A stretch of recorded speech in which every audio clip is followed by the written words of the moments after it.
check out the bend in this college player's hockey stick. That was pretty crazy, right? How was he able to get that much energy and whip into that stick? Okay, the first thing I want to explain to you is the stick flex.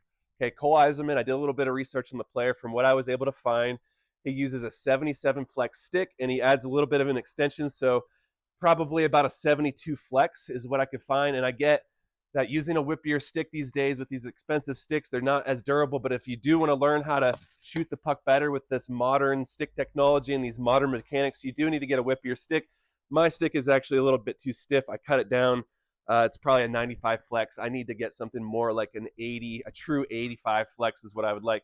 Now let's break this down quickly and simply. The first thing I want you to notice is his skating mechanics. Okay, it looks like he's coming through the neutral zone. He gets out of a crossover, and then he gets into that wide skating base, and then he's in that kind of corkscrew mechanic where he's got the shin angle. His weight's a little bit on his heels. He transitions from his right inside edge, and then his left inside edge, and he shoots off his left foot.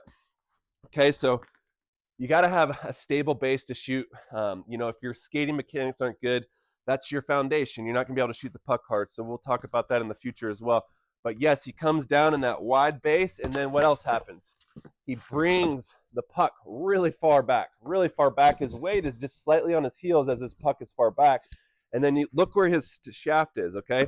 He starts off in this position right here, okay? His stick is close, just like this. Yes, look at the stick starts off close to the body like this, right?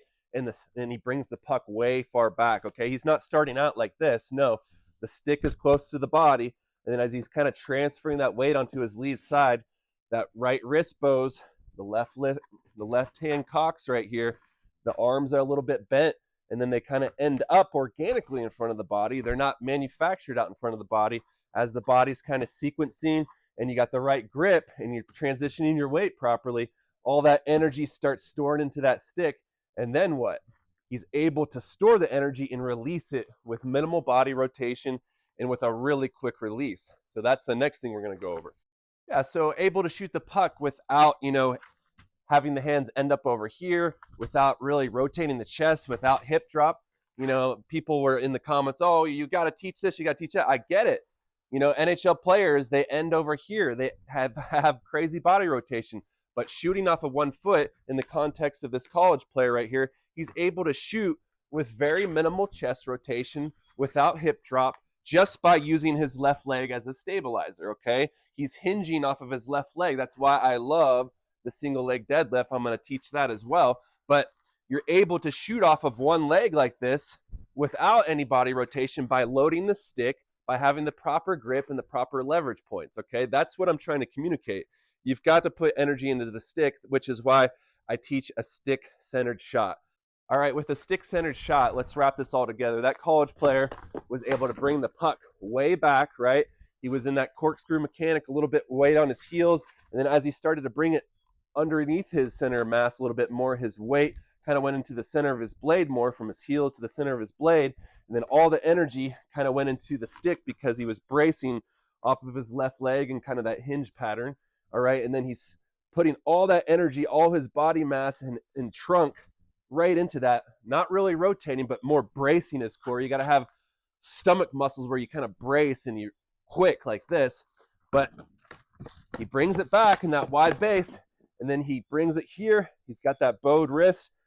He's got that extension in the bottom hand, and then he stores it, and then he slings it right like that, and his stick kind of stops. And when you're doing this, you want to shoot low.